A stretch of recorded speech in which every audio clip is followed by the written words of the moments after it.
Hello everyone, मेरा नाम है यासिर आज़म। आप मुझे देख रहे हैं मेरे channel learn science with Yasir Azam पे। हम पढ़ रहे हैं chapter reproductive health from class 12।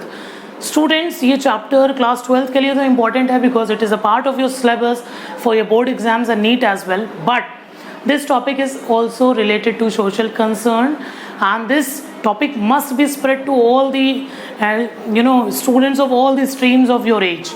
It's not only for the biology students because these are the topics which are related to our biology, the human biology. Okay, so today we will read about medical termination of pregnancy and STIs, but before that let us recapitulate from the previous lectures.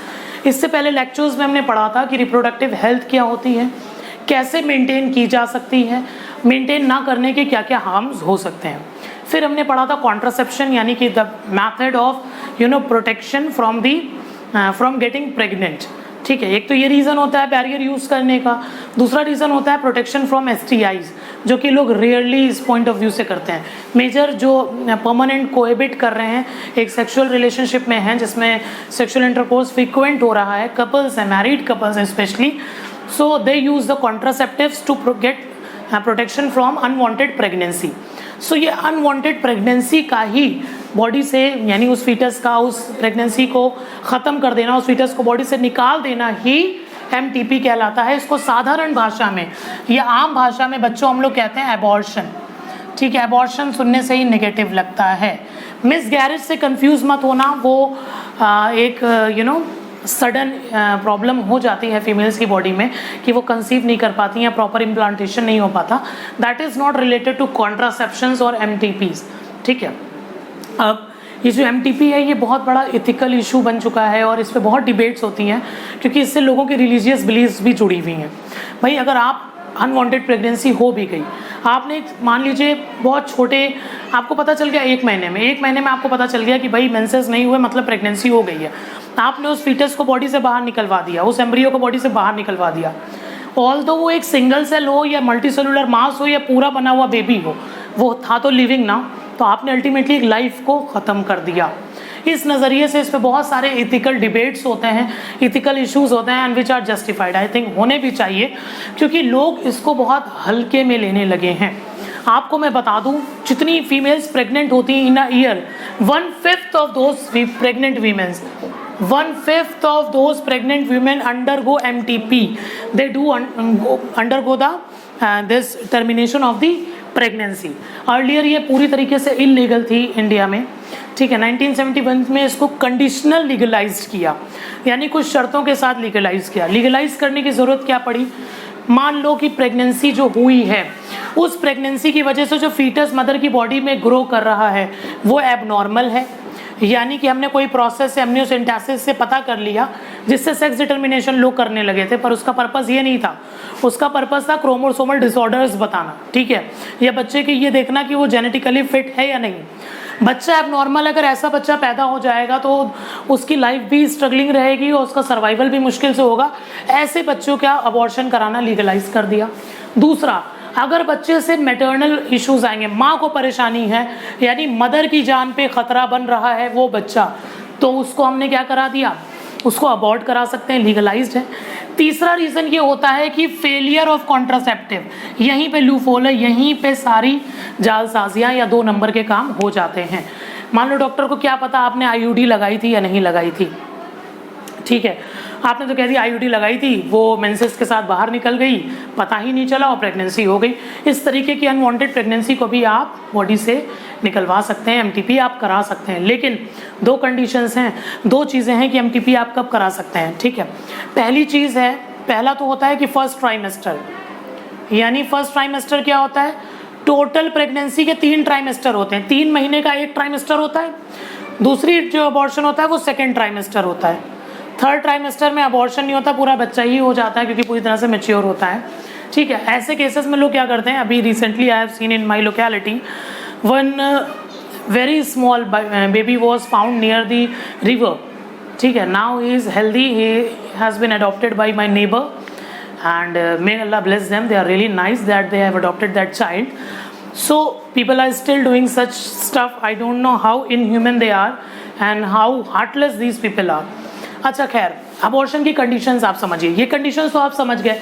इसके अलावा अगर rape victim है, कोई ऐसी बच्ची है जो 12, 13, 14, 15 साल की है, लेकिन वो सेक्सुअली रिप्रोड्यूस कर सकती है, लेकिन उसकी बॉडी उस तरह से भी मैच्योर नहीं हुई है, अभी वो बच्चा है, लेकिन उसके अंदर ओव्यूलेशन हो रहा तो नेचुरली वो प्रेग्नेंट हो गई, तो रेप केसेस में भी एमटीपी अलाउड हो जाता है, लीगलाइज्ड है, कंडीशनल लीगलाइज्ड है। अब क्या है, फर्स्ट ट्राइमेस्टर सेकेंड ट्राइमेस्टर में क्या फ़र्क आएगा? अच्छा, एमटीपी की डिफिनीशन अगर आपसे कोई पूछे, मेरे एक बच्चे ने मुझे फ़ोन किया, मुझसे कहने लगा सर आप पढ़ा तो देते हैं मगर कोई डिफिनीशन नहीं बताते, तो वो पेड कोर्सेज हैं मेरे। आपको अगर नोट्स चाहिए, proper notes, so you need to communicate to me in comment section, I definitely approach you. So and that is from the paid background, ऐसा नहीं हर चीज़ तो नहीं, लेकिन हाँ I am trying my best कि आपको कॉन्सेप्ट तो समझ में आना चाहिए। एमटीपी बेटा एक इंटेंशनल या वॉलेंट्री प्रोसेस है, you can say it is intentional और वॉलेंट्री टर्मिनेशन और abortion of the pregnancy before full term. पूरे 9 महीने होने से पहले प्रेगनेंसी को बॉडी से बाहर निकाल देना, जो जिसकी बॉडी से फिटस बाहर जाएगा यानी मदर, उसकी मर्जी से, वॉलेंट्री, इलीगल नहीं कि आप ससुर हैं आप पहुंच गए, नहीं मुझे ये बच्चा नहीं चाहिए निकलवा दो, आप हस्बैंड हैं आप चले गए करवा लो, नहीं, ये इंटेंशनल होगा, वॉलेंट्री प्रोसेस होगा, कंसेंट के साथ होगा, पर बहुत रेयरली ऐसा होता है। बहुत से अबॉर्शन फोर्सफुल भी होते हैं, वो हम थोड़ा सा क्राइम पेट्रोल में नहीं जाएंगे। और स्टैटिस्टिकली आप देखें तो मेल्स ज़्यादा फोर्स करते हैं अबॉर्शन के लिए देन फीमेल्स डू इट। अब पहला ट्राइमेस्टर क्या हुआ, यानी फर्स्ट 3 मंथ्स। अगर फर्स्ट 3 मंथ्स की बात की जाए तो अगर कोई फीमेल है जिसकी फर्स्ट 3 मंथ की प्रेगनेंसी है, ठीक है, देखिए अगर 1-2 महीने की प्रेगनेंसी है तब तो पिल से काम चल जाएगा, ठीक है। पिल्स आती हैं मार्केट में, जैसे एम्प्टी पिल होती है, ठीक है, पिल्स कुछ नहीं होती, एम्प्टी पिल का दूसरे नाम से जानी जाती है RU486, कुछ नहीं होते, ये हार्मोन के कॉम्बिनेशंस होते हैं, ठीक है। मान लो एंटी प्रोजेस्टेरोन हार्मोन है, एंटी प्रोजेस्टेरोन हार्मोन अगर आप लेंगे तो क्या करेगा, प्रेगनेंसी को तोड़ देगा। प्रोजेस्टेरोन प्रेगनेंसी हार्मोन था, प्रेगनेंसी की वाट लगा देगा, एंटी प्रोजेस्टेरोन ले लेंगे। या एक आती है मीजोप्रोस्टॉल, 2 कॉम्बिनेशन में खाई जाती है, मेफेप्रोस्टॉन और मीजोप्रोस्टॉल, जो हाँ प्रोस्टल, जो बेटा ये वाली दवा होती है ना मीफेप्रोस्टॉन, ये क्या होती है, एंटी प्रोजेस्टेरोन होती है, यानी एंटी प्रेगनेंसी हार्मोन रिलीज करेगी। तो प्रेगनेंसी हार्मोन एंटी हो गया तो यानी अब जो एंडोमेट्रियम की वॉल थी वो टूटने लगेगी, ओव्यूलेशन हो जाएगा, नॉट ओव्यूलेशन, मेंसेस हो जाएंगे, तो fetus along with that lining बाहर आ जाएगा, ठीक है। इनिशियल स्टेज में अगर 1-2 महीने की प्रेगनेंसी है तो पिल से काम कराया जा सकता है। दूसरा जो मीजो प्रोस्टल होती है, ये बेसिकली इसमें प्रोस्टाग्लैंडिन्स होते हैं। आपको याद हो तो मैंने सीमेन में आपको पढ़ाया था प्रोस्टाग्लैंडिन्स, जो फीमेल के यूट्रस पर जैसे ही गिरते हैं यूट्रस थोड़ा माइल्ड कॉन्ट्रैक्शन करने लगता है, लेकिन जब ज़्यादा क्वांटिटी में दिया जाता है तो स्ट्रॉन्ग कॉन्ट्रैक्शन करता है, और यूट्रस जब स्ट्रॉन्ग कॉन्ट्रैक्शन करेगा तो इससे attach embryo along with endometrium body से बाहर निकल आएगा, एबॉर्शन हो जाएगा, ठीक है। 40 से 45 million of the MTPs are done in a year, बहुत बड़ा डाटा है ये। चलो खैर आगे बढ़ते हैं बेटा। अगर 3 महीने का यानी फर्स्ट ट्राइमेस्टर की एमटीपी आप करा रहे हैं, जो एबॉर्शन करा रहे हैं, तो कम से कम 1 डॉक्टर का ओपिनियन आपको चाहिए, कम से कम 1 डॉक्टर आपको इस चीज़ की सलाह देगा, आपको चेक करेगा, बताएगा कि yes it is okay for you to have it, it is not खतरनाक और जानलेवा to the mother, then it is allowed, ठीक है, 1 डॉक्टर। लेकिन अगर सेकेंड ट्राइमेस्टर की जो है प्रेगनेंसी को अबॉर्ट कराते हैं तो कम से कम 2 डॉक्टर्स के ओपिनियन लिए जाते हैं, ठीक है, कम से कम 2 डॉक्टर्स के ओपिनियन लिए जाते हैं।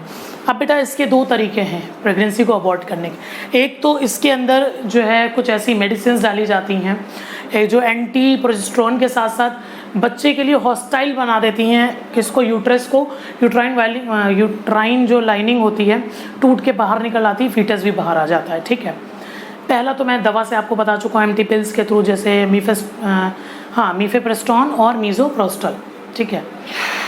I am shivering, this topic is really very very sensitive, इसको बस ऐसे पढ़ा देना मजबूरी भी है, कम समय में ज़्यादा चीज़ें बतानी होती हैं, मगर naturally it's very heart breaking to see these things, people are doing it, frequently doing it, and ये मुझे बुरा नहीं लगता कि प्रेगनेंसी टर्मिनेट करा रहे हैं, वो एक लाइफ को टर्मिनेट करा रहे हैं। कॉन्ट्रासेप्शन थोड़ी आपने कॉन्डम यूज़ किया फेंक दिया, सीमेन आपका सारा निकल गया, आप कह रहे हैं स्पर्म तो यूँ भी आप बचपन से बर्बाद करते हैं, it's not that, it is like you are taking life away, ठीक है। So it's really very emotional sensitive topic I believe for my at least for my self. तो ये बात आपको समझ आई। अगर सेकेंड ट्राइमेस्टर है तो सेकेंड ट्राइमेस्टर में क्या होगा, आपको मैंने प्रेगनेंसी में बताया था, बच्चा समझ लो लगभग पूरी तरह से डेवलप हो चुका है, बोन फॉर्मेशन हो गया है। तो क्या होता है, माँ के यूट्रस में, ये माँ का यूट्रस है, मदर का यूट्रस है, ठीक है, यहाँ पे बेबी है, ठीक है, पूरी तरह से अटैच है, पूरी तरह से ग्रो कर चुका है। अब इसको बॉडी से बाहर निकालना है, सर्जिकल टूल्स डाले जाते हैं, हड्डियाँ तोड़ दी जाती हैं, पैरों को काट काट के सर को क्रैक किया जाता है फीमेल के अंदर। अब इसकी वजह से क्या होता है, वो टूल्स अंदर जाते हैं तो कहीं ना कहीं वो इस पर भी घाव दे सकते हैं, यूट्रस पे। तो जब इस तरीके का अबॉर्शन कराया जाता है तो सम टाइम पूरा का पूरा यूट्रस लाइनिंग, पूरा का पूरा यूट्रस डैमेज हो जाता है। In fact the female is not able to get pregnant for the next time, ठीक है। एंड बच्चा तो चला ही गया, ठीक है।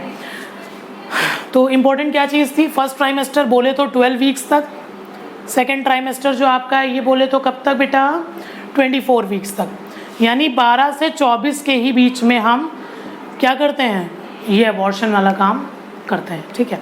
इससे पहले वाले में तो क्या था कि मान लीजिए अगर आप बाई मिस्टेक अगर आपका सेक्सुअल इंटरकोर्स आज हो गया और आपको पता चला कॉन्ट्रासेप्टिव फेल हो गया, condom was rupture during the sexual intercourse, तो सहेली खा ली जाएगी, अनवांटेड 72 खा ली जाएगी।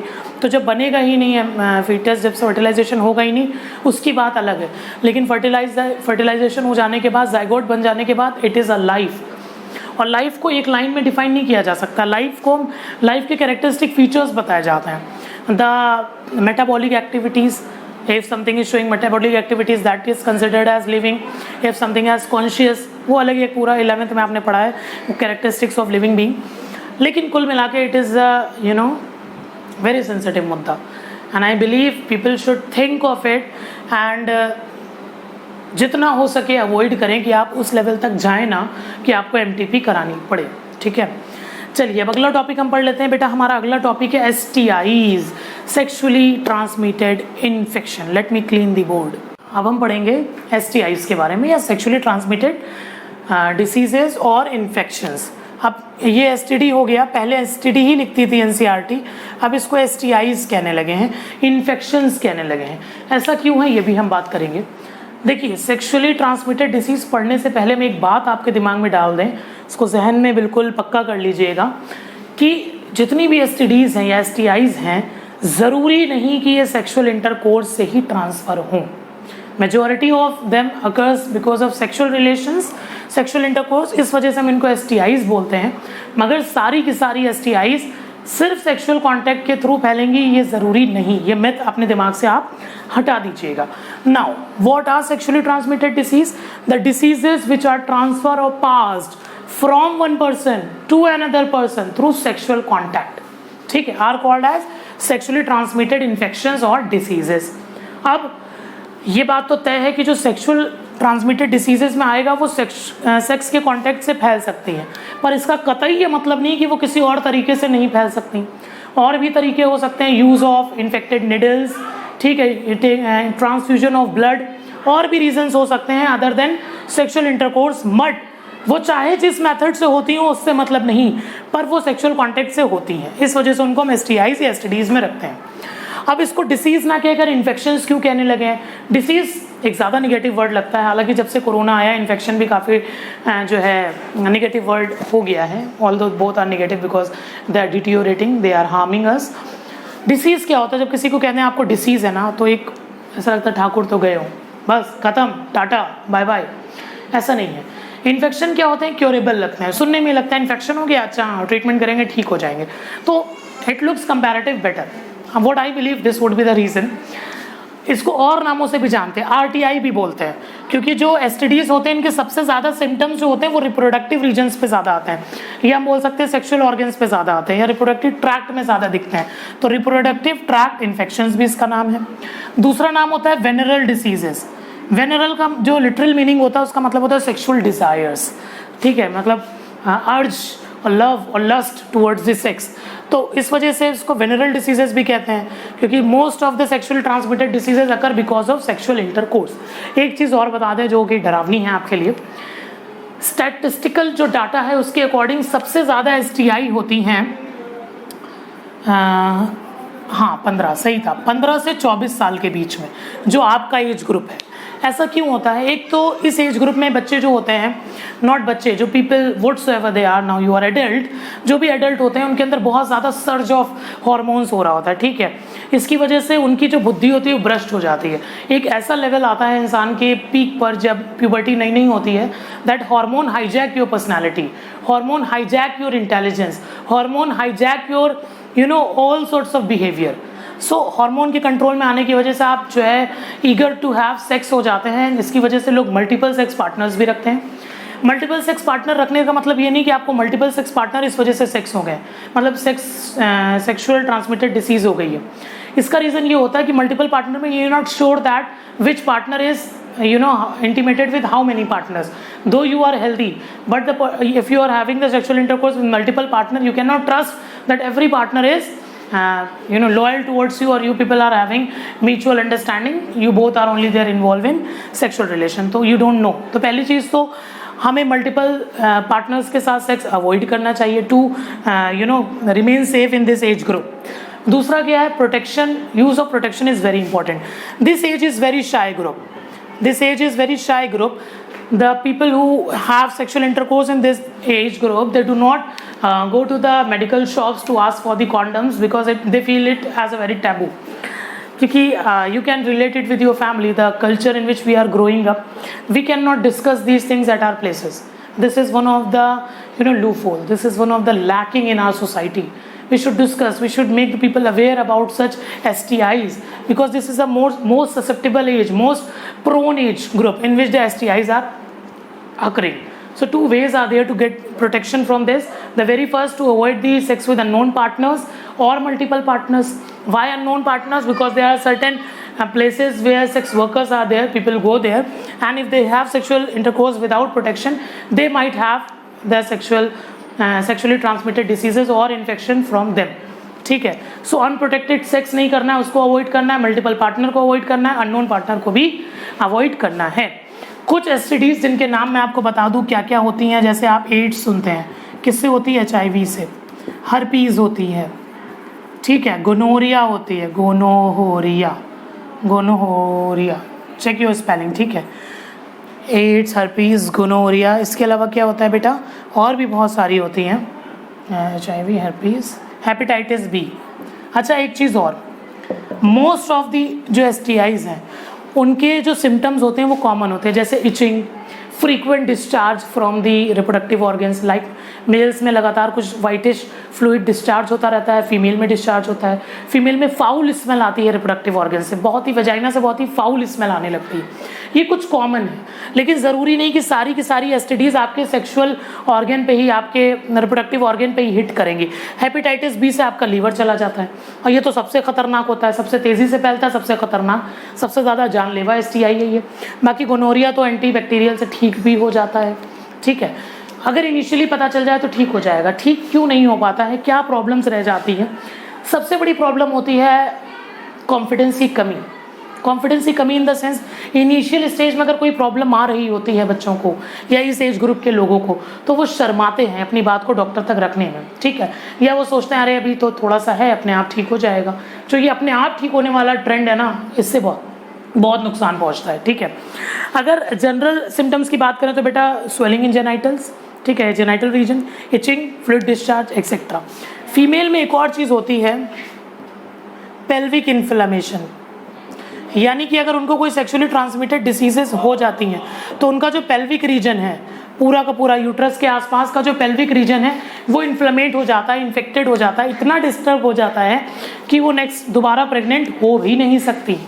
आप समझ रहे हैं कितना खतरनाक है ये। तो STIs के अगर शुरू में ही सिम्टम आते हैं तो you can consult to a doctor related to such kind of diseases and you will definitely get some better treatment in initial stage।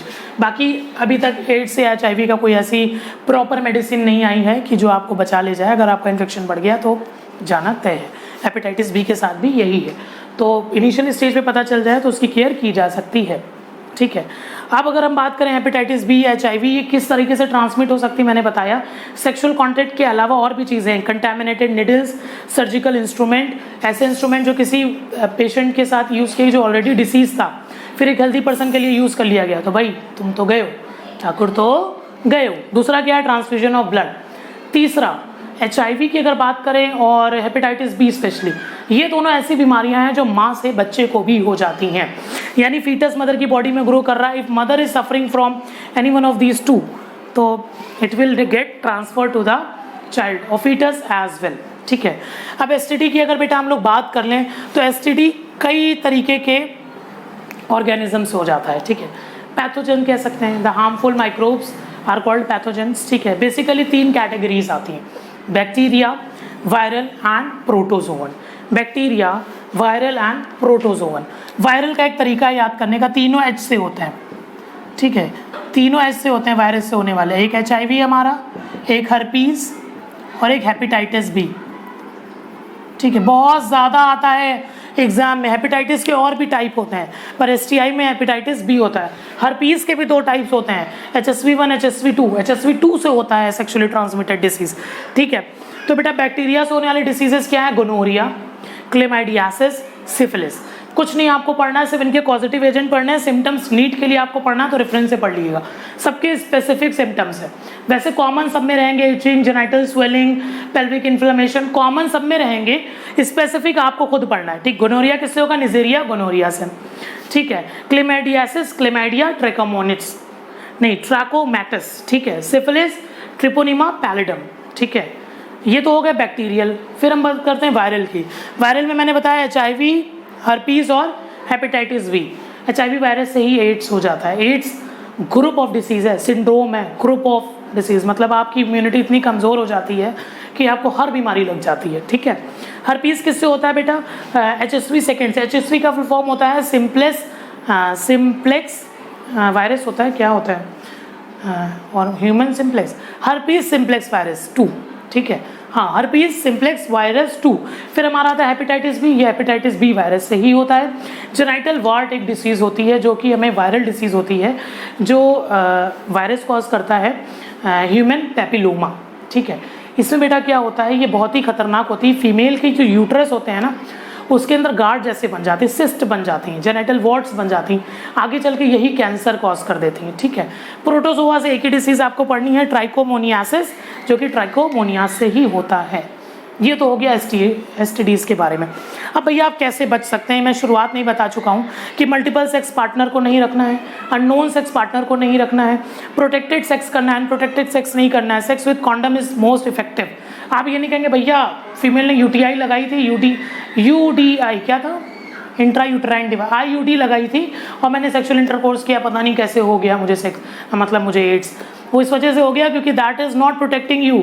आपका जेनाइटल ऑर्गन्स तो मिल रहे हैं एक दूसरे से ना, आपका उसका जो लिक्विड है वो आपकी बॉडी में आ रहा है, लिक्विड मतलब फ्लूइड्स जो जेनाइटल एरिया में वेजिना में प्रेजेंट है, ठीक है, या आपका डिस्चार्ज आ रहा है। If you are disease, so what I am saying, I am gender biased. If you are deceased, I am mentioning to a man, anybody among male and female, if having unprotected sex with any unknown partner, it is really dangerous, ठीक है। इसके अलावा क्या है, अगर आपको initial stage में कोई भी सिम्टम्स आते हैं तो you should get it consult with doctor, he will diagnose, he will treat you well. Don't hide your issues, although it's a taboo in our society that people are really scared of expressing themselves in terms of such kind of issues, but you should overcome these things. Spread this knowledge to everybody whom you really want to know, that how these diseases are caused and what are the side effects and how we can protect the diseases. अगला topic जो बेटा हमारा है वो है infertility. मतलब पहला तो हमने पढ़ा रिप्रोडक्टिव हेल्थ, दूसरा पढ़ा हमने कॉन्ट्रासेप्शन, तीसरा हमने पढ़ा MTP, चौथा हमने पढ़ा सेक्सुअली ट्रांसमिटेड डिसीज। अब कुछ ऐसे पेरेंट्स हैं, कुछ ऐसे कपल्स हैं, पेरेंट्स में बार बार बोल देता हूँ, इट इज़ रॉन्ग, कपल्स, कुछ ऐसे कपल्स हैं जिनकी शादी को 1-2 साल हो गए हैं and they are not able to have the kids, they are not able to conceive, वो कंसेप्शन नहीं हो पा रहा है, बेबी नहीं हो पा रहा है, सो इस कंडीशन को बोलते हैं इनफर्टिलिटी। ठीक है, ऐसा नहीं आज शादी हुई अगले संडे को कहते हैं भैया इनफर्टाइल है, बन नहीं पा रहा है, लड़की का या तो प्रॉब्लम चल रहा है लड़के का प्रॉब्लम चल रहा है, ऐसा नहीं है। अच्छे डॉक्टर्स, अच्छे इंस्टीट्यूशंस इस चीज़ को कम से कम 1 या 2 साल का समय मानते हैं कि अगर आप सेक्सुअल कोहिबिशन में रहे हैं और आपका multiple time of sexual intercourse हुआ है, फ्रीक्वेंसी बहुत हाई है सेक्सुअल इंटरकोर्स होने की, ऐसा नहीं वंस इन अ मंथ हो रहा है, ठीक है, तो साइकिल में ही डिस्टर्बेंस आ जाएगा, क्योंकि मेंस्ट्रुअल साइकिल के according female is very rarely ready for conception, rarely ready for fertilisation, 2-3 days are there in a month, तो वो नहीं, अगर फ्रीक्वेंसी बहुत हाई हो तब भी आप इनकैपेबल हैं या अनेबल हैं टू हैव द किड, इस कंडीशन को बोलते हैं इनफर्टिलिटी। अब ये दोनों में हो सकती है, मेल्स में और फीमेल्स में। एंशिएंट टाइम में या पुराने ज़माने से लेके आज तक, इनफैक्ट आज तक पुरुषवादी समाज में ज़्यादातर फीमेल्स को ही ब्लेम किया जाता है, लेकिन स्टैटिस्टिकल डाटा के according males are much responsible. कई सारे रीज़न हैं, अल्कोहल कंजप्शन, बढ़ती हुई उम्र, ठीक है, चूइंग ऑफ टबैको, इसके साथ साथ some bad habits, other bad habits also, taking charas, ganja and these kind of things. So this is reducing their sperm count. So statistically it is proven that males are more infertile than females. लेकिन तमगा ये tag किस पे ज़्यादा लगता है? Females पे। अब जो इनफर्टिलिटी है बेटा ये 2 तरह की है, एक होगी प्राइमरी इनफर्टिलिटी, दूसरी होगी आपकी सेकेंडरी इनफर्टिलिटी। प्राइमरी इनफर्टिलिटी मतलब अभी पहला ही बच्चा नहीं हुआ है, कपल्स चाह रहे हैं कि उनको फर्स्ट बेबी हो जाए, अभी शादी हुई है 2 साल हो गए लेकिन पहला बच्चा नहीं हो रहा है, ऐसी इनफर्टिलिटी को प्राइमरी कहते हैं। सेकेंडरी इनफर्टिलिटी क्या होती है कि 1 बच्चा हो चुका है या 2 हो चुके हैं या 4 हो चुके हैं, 12 हो चुके हैं, 13वां नहीं हो रहा है, दैट इज सेकेंडरी इनफर्टिलिटी। तो इनफर्टिलिटी की 2 कैटेगरीज हैं। Please let me have some water.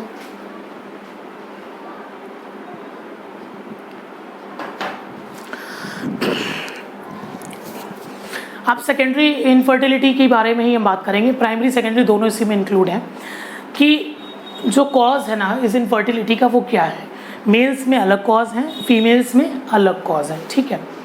Primary secondary याद रखिएगा, प्राइमरी अभी 1 भी बच्चा नहीं हुआ है, सेकेंडरी 1 हो चुका है, 2 हो चुके हैं या जितने भी हो गए अब नहीं हो रहे, अब हम चाहते हो जाए नहीं हो रहे, वो सेकेंडरी इनफर्टिलिटी है। मेल्स में अलग कॉजेज हैं इनफर्टिलिटी के, फीमेल्स में अलग कॉजेज हैं। मेल्स में क्या कॉज है कि भाई सब कुछ ठीक है, बढ़िया स्पर्म्स बन रहे, इरेक्शन ही नहीं हो रहा है, नो इरेक्शन, यानी कि इरेक्टाइल डिसफंक्शन। इसी के ऊपर पिक्चर बनी थी सावधान करके, क्या था, शुभ मंगल सावधान, हाँ शुभ मंगल सावधानी थी शायद, इरेक्टाइल डिसफंक्शन पे, मतलब इरेक्शन नहीं हो रहा है, लैक ऑफ हार्मोन की वजह से या कोई भी और रीज़न हो सकता है, मेडिकल रीज़न हो सकता है जिसकी वजह से इरेक्शन नहीं हो रहा है, स्पर्म बन रहे पर इरेक्शन नहीं हो रहा है, ये एक इनफर्टिलिटी का कारण है। इनफर्टिलिटी का कारण क्यों? क्योंकि भैया ये स्पर्म यहाँ से यहाँ तक जा नहीं रहा है। पहले हम इनफर्टिलिटी के कॉजेस पढ़ लेंगे डिटेल में, फिर इन कॉजेस के अकॉर्डिंग उनका निवारण करेंगे, डॉक्टर बताएंगे क्या ट्रीटमेंट करो भैया, कैसे मामला दुरुस्त हो जाएगा, ठीक है। नो इरेक्शन है, या दूसरे में क्या है, low sperm count. Low sperm count के लिए बेटा टर्म यूज होता है ओलिगोस्पर्मी। ओलिगो मतलब होता है लिटिल, कम, ओलिगोस्पर्मिया। ओलिगोस्पर्मिया का मतलब बहुत कम नहीं, 1500-1600 स्पर्म नहीं, लगभग 80 मिलियन के आसपास। चाहिए कितने होते हैं? 200 मिलियन स्पर्म्स, लेकिन लगभग 80 मिलियन के आसपास निकल रहे हैं, और ये फीमेल के पास जाते जाते, उसके ओवम तक जाते जाते रास्ते में ही मरे जा रहे हैं। भैया वेजिना में जाने के बाद फीमेल रिप्रोडक्टिव आरटीआई में, फीमेल रिप्रोडक्टिव ट्रैक्ट में सर्वाइव करना बहुत ही मुश्किल है, एफआरटी में, ठीक है, नाश हो जाती है, मरने लगते हैं, झमाझम लाशें बिछा दी जाती हैं। तो ओलिगोस्पर्मी क्या है? लगभग 80 मिलियन, लेकिन कोई फायदा नहीं। अगला है एज़ूस्पर्मी, एज़ूस्पर्मिया, यानी इसके अंदर स्पर्म का प्रोडक्शन ही नहीं हो रहा है। कभी बचपन में बैट बॉल खेला, बॉल लेदर की लग गई, टेस्टिस पे चोट लग गई, एक्सीडेंट हो गया, चोट लग गई, या आजकल जो स्टाइलिश बाइक आती हैं, डिस्क ब्रेक मारा, 150 की स्पीड से थे, डिस्क ब्रेक मारा, बस टाटा बाय बाय, खत्म। क्यों? एज़ूस्पर्मिया हो गया, टेस्टिस डैमेज हो गई, लिडिक सेल डैमेज हो गई, अब भैया कुछ नहीं हो सकता, ठीक है। ये 3 मेजर कॉज है मेल के अंदर। एक और कॉज होता है जो बचपन से होता है सिंस बर्थ, उसको बोलते हैं क्रिप्टोर्किडिज्म। ये मैं आपको पहले पढ़ा चुका हूँ मेल रिप्रोडक्टिव सिस्टम में। क्रिप्टोर्किडिज्म में क्या होता है, 7वें महीने में बच्चे की टेस्टिस उतर के नीचे स्क्रोटम में आती हैं, जब वो 7 महीने का ग्रो कर जाता है मदर की बॉडी में। लेकिन मान लो 7 महीने के बच्चे की पैदाइश हो गई, टेस्टिस अभी उतरी नहीं है, वो उसके इंग्वेनल कैनाल में ही रह गई, किसी ने शुरू में नोटिस नहीं किया, अननोटिस्ड रहा, तो बाद में क्या हुआ, वो इनफर्टाइल हो गया for rest of his life, क्योंकि जब बहुत लेटर स्टेज में पता चलता है तो उसके बाद अगर वो बॉडी से बाहर निकाली भी जाएँ, स्क्रोटम में ले भी आएँ, तो वो स्पर्म का प्रोडक्शन नहीं कर पाती हैं। ठीक है, तो एक इसका एग्जाम्पल, सॉरी इसका रीज़न क्रिप्टोर्किडिज्म भी हो जाएगा बेटा। इसके बाद हम पढ़ेंगे इस चैप्टर के बाद, वैसे आज ये फिनिश नहीं हो पाएगा, असिस्टेड रिप्रोडक्टिव टेक्नोलॉजी के लिए मुझे एक पार्ट और बनाना पड़ेगा, मगर इस वीडियो के बाद, मतलब इस चैप्टर के बाद हम पढ़ेंगे इनहेरिटेंस डिटेल में। बहुत दिन से रिप्रोडक्शन कर रहे हैं, शायद लगभग 1 महीना हो गया वीडियो बनाते हुए, थोड़ा सा चेंज करेंगे। ठीक है, चलो भाई, क्रिप्टोर्किडिज्म भी एक रीज़न होता है मेल्स में इनफर्टिलिटी का। एक और चीज़ होती है लो सीमेन क्वालिटी, सीमेन की क्वालिटी नहीं अच्छी। भाई सीमेन का मीडियम ऐसा होना चाहिए ना कि जो स्पर्म है उसके अंदर सर्वाइव कर सके। सीमेन की क्वालिटी भी लो होने से दिक्कत हो जाती है, मेल्स में इनफर्टिलिटी हो जाती है।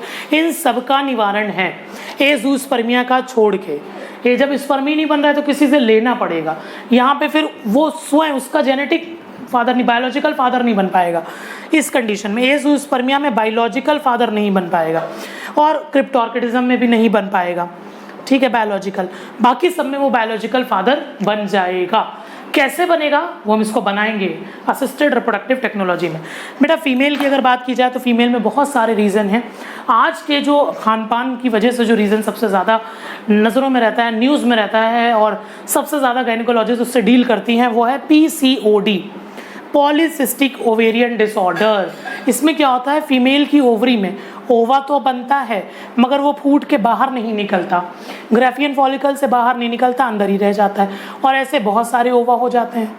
तो जब इसको हम देखते हैं अल्ट्रासाउंड में या हम क्या बोलते हैं उसको एक्सरे में, तो ऐसा लगता है प्लेट के अंदर मोतियाँ रखी हुई हैं बहुत सारी।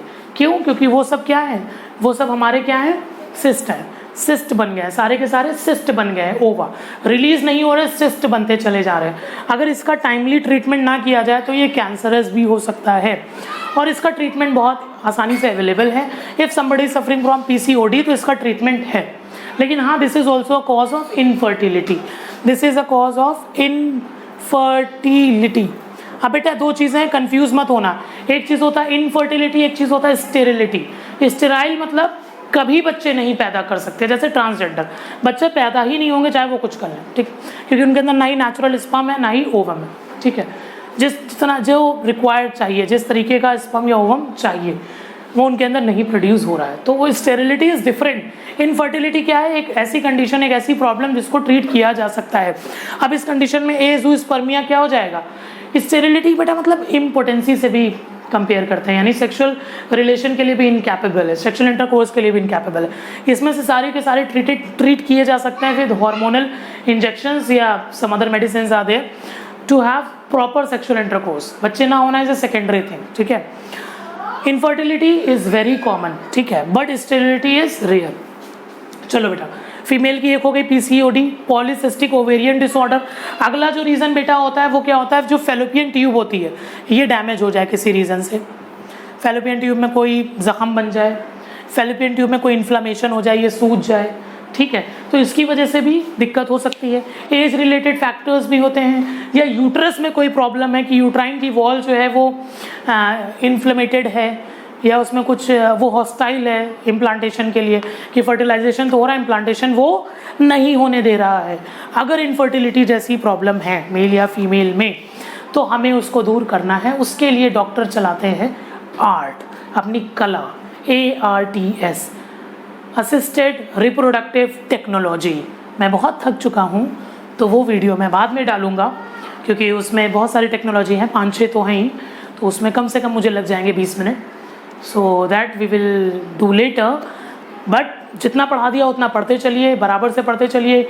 नोट्स चाहिए तो कम्युनिकेट करिए, बात करिए कमेंट्स में, you will be provided with notes. And till then stay safe, keep smiling, thank you.